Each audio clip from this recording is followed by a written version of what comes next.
মাসটা হচ্ছে শাওয়াল। মাসটার নাম কি? শাওয়াল।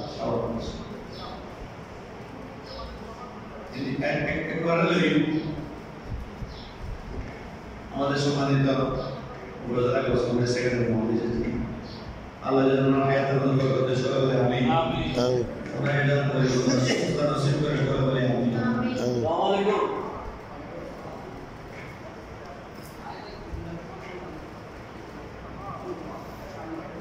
শাওয়াল মাসের আজকে দ্বিতীয় খুতবা, দ্বিতীয় জুমা। কুরআনের পাকের মধ্যে আল্লাহ পাক রব্বুল আলামিন আহকামুল হাকিমিন যেখানে কাবা রয়েছে, বাইতুল্লাহ শরীফ, মসজিদুল হারাম রয়েছে, এখানে কাবা বাইতুল্লাহ শরীফকে আল্লাহ রব্বুল আলামিন পৃথিবী সর্বপ্রথম ঘর বলে আখ্যায়িত করেছেন। সুবহানাল্লাহ।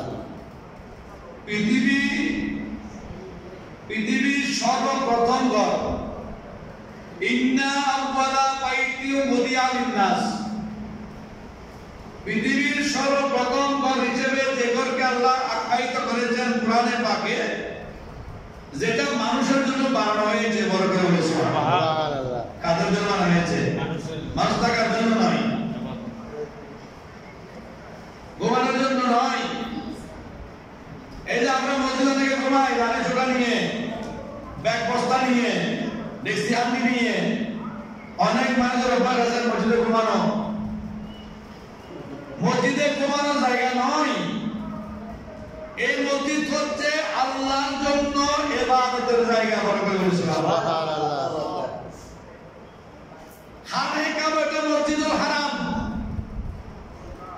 সাইয়েদনা আদম আলাইহিস সালাতু ওয়াস সালাম মসজিদুল হারাম তখন রেডি করেছেন, তৈরি করেছেন। রব্বুল ইজ্জতের কাছে বার ইলাহি, তোমার কাছে জানতে চাই, আর অনেকগুলো জান্নাতি পাথর আমার কাছে রয়েছে, আমি কি করব? আল্লাহ বলেছেন আদম আলাইহিস সালাম, তুমি সেগুলো পৃথিবীর জমিনে নিক্ষেপ করে দাও। সুবহানাল্লাহ। সেগুলো যেখানে যেখানে গিয়ে পড়েছে, সেখানে আল্লাহ এক একটা ঘর তৈরি হয়েছে। সুবহানাল্লাহ। তাহলে সেই পাথরগুলো হানায় কাবার অংশ কিনা?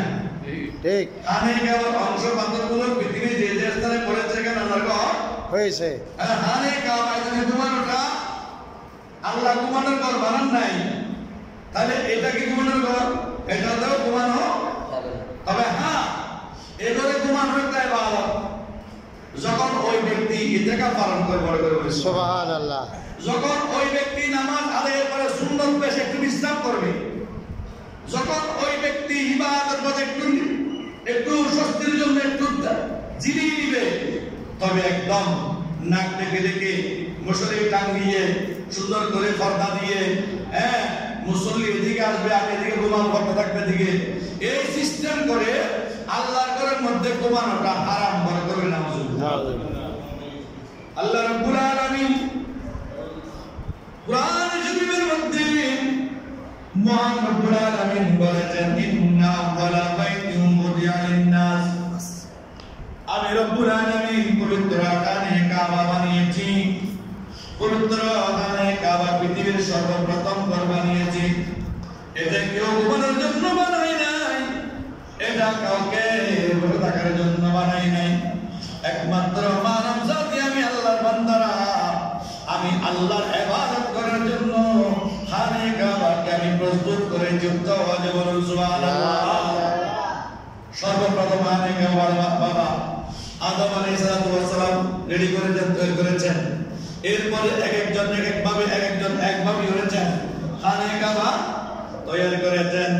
এরপরে রব্বুল আলামিন বলছেন, লাল্লাযী বিমাক্কাতা মুবারাকা, খানে কাবা কে মক্কা, সেটা মক্কা ছিল না, মক্কা ছিল। বিভিন্ন রকম মূর্তি যেগুলো আছে, লাত মানাত পূজা থেকে শুরু করে অনেকগুলো মূর্তি খানে কাবার ভিতরে। ইসলাম যখন মুহাম্মদ সাল্লাল্লাহু সময় চলে গেল, আরেকজন নবীর আগমনের পূর্ব পর্যন্ত সেখানে তারা বিচার মূর্তি পূজারি করত, তাদের ইচ্ছা মতো তারা উপাসনা করত। কিন্তু আল্লাহ রাব্বুল আলামিন পৃথিবীর জমিন আল্লাহর নবীর আগমনে পবিত্র করে দিয়েছেন। সুবহানাল্লাহ। শুধু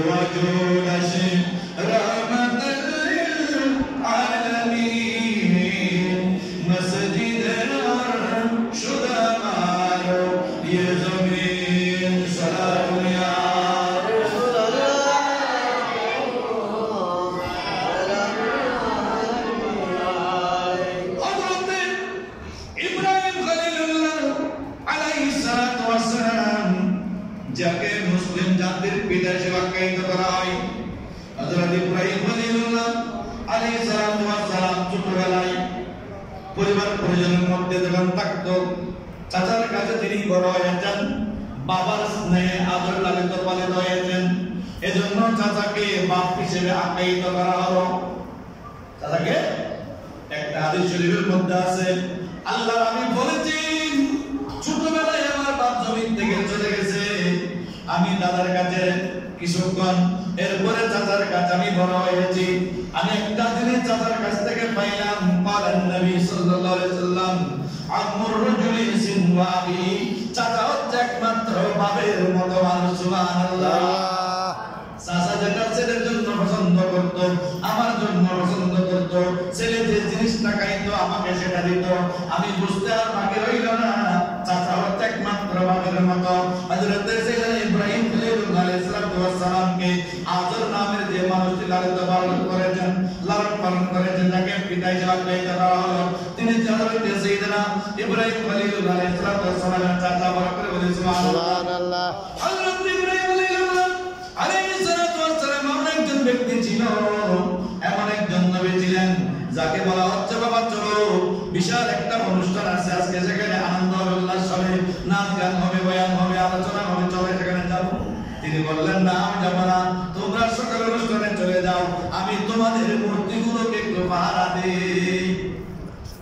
তোমরা অনুষ্ঠানে যাও, তোমাদের এক একটা পাহারা দিব, তোমরা যাও।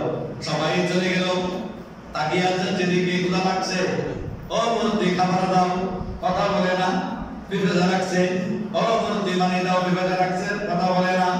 এমন একটা করছে, আর দেরি করে না, একটা কোরআন নিয়ে বা কোথায় পানি কোথায় বলতে বলতে সবগুলো মূর্তিকে টুকরা টুকরা করে মাটির মধ্যে ফেলে দিছে। যেটা সবচাইতে বড় মূর্তি ছিল, ওই মূর্তির উপর কোরআনটা লাগিয়ে নিচে নেমে চলে আসছে। সবাই চলে আসলো, জিজ্ঞেস করলো ইব্রাহিম এগুলো কে করলো? তিনি বলে আমি কেমনে বলবো, তোমাদের মূর্তিকে জিজ্ঞেস করো। বলে মূর্তি কথা বলতে জানে নাকি? বলে ও আমার পিতা, চাচা শোনো শোনো, যে মূর্তি কথা বলতে জানে না সেই মূর্তির ইবাদত তোমরা কেন করছো? আমরা একমাত্র কর্তব্য আল্লাহর ইবাদত করি। সুবহানাল্লাহ। হযরত ইব্রাহিম আলাইহিস সালাম যখন এই কথা বললেন, সবাই রাগান্বিত হয়ে গেল। ওনাকে মেরে ফেলার জন্য বিশাল এক অগ্নিকাণ্ড করা হলো। একটা লম্বা একটা সরকার দোলনা লাগানো হলো, দোলনার মধ্যে বসাই দিল, ফেরেশতারা চতুর্দিকে ঘিরে রাখলো। ফেরেশতারা ঘিরে রাখার কারণে তারা দোলনার থেকে ইব্রাহিমকে পানি আগুনের মধ্যে ফেলতে পারছিল না। বড় বড় পণ্ডিতরা বলল তোমরা ইব্রাহিমকে এভাবে ফেলতে পারবে না, নর্তকী মেয়েগুলো এনে চতুর্দিকে তোমরা ওলাল্লা বেহায়া বলা নাচা দেখবে। ফেরেশতা যখন চলে যাবে ইব্রাহিমকে আগুনে ফেলা হতে সহজ হয়ে যাবে। নাউযুবিল্লাহ। আজকে আমাদের অনেক ছেলেমেয়েরা বিভিন্ন অনুষ্ঠানের মধ্যে ধর্মমজার অনুষ্ঠান সবার পরে সেখানে গিয়ে নাচানাচি করতেছে কিনা? করতেছে না? করে। এই যে পয়লা বৈশাখ গিয়েছে, আপনারা পালন করেছেন কিনা? আমরাও পালন করেছি পয়লা বৈশাখ, তবে ইসলাম দৃষ্টিকোণ থেকে, ইসলামী দৃষ্টি কালচার থেকে। আপনি মুসলমান, বিশেষ করে আপনি বাঙালি জাতি, আপনি বাংলা নববর্ষ পালন করবেন, ঠিক আছে, কিন্তু আল্লাহর দরবারে দোয়া করার মাধ্যমে পালন করেন, সুবহানাল্লাহ, যাতে ভবিষ্যৎ বছরটা আপনার জন্য আমার জন্য কল্যাণকর হয়। এখন দেখা গেছে অনেক মুসলমানের মেয়েরা বিভিন্ন কোমল পানি খেয়ে তাদের বিভিন্ন অপসংস্কৃতির সাথে জড়িত হয়ে মদ্যপান করে, বুরকা পরে, ছেলেরা ড্রেস পরে নাচানাচি উলঙ্গ বেহায়াপনা করতেছে। নাউযুবিল্লাহ। আমাদের উচিত হবে সেই সমস্ত ছেলেমেয়েদেরকে কি করা, তাদেরকে দেখভাল করা, দেখাশোনা করা, তাদেরকে এগুলো নিষেধ করা। আসলে আমরা ইসলাম দৃষ্টিকোণ থেকে করি, দেখবেন আল্লাহ রাব্বুল ইজ্জতের কাছে সবগুলো পছন্দ হবে যদি আল্লাহ রাস্তা বরাবর করে। সুবহানাল্লাহ। সাইয়েদনা ইব্রাহিম আলাইহিস সালামকে অগ্নির মধ্যে ফেলে দিলেন। ফেরেশতা চলে যাওয়ার পরে ফু করে যখন আগুনের মধ্যে নিক্ষেপ হতে লাগলো, জিবরাইল দৌড়ে আসলো। ইব্রাহিম বলে আল্লাহর বন্ধু একটু অনুমতি দাও না, আগুনগুলো আমি একটু নিভাই দিই। ইব্রাহিম আলাইহিস জবাব দে, ও জিবরাইল, আগুন নিভাবার মালিক তুমি কে? যে মাওলার জন্য আজকে কাফেররা আমাকে আগুনের মধ্যে নিক্ষেপ করতেছে, ওই মাওলাকে আমাকে দেখতেছে না, আমি আমার মাওলাই আমাকে আগুন থেকে রক্ষা করবে। এটা বলার পর জিবরাইল বলছে ঠিক আছে তোমার ছেড়ে দিলাম।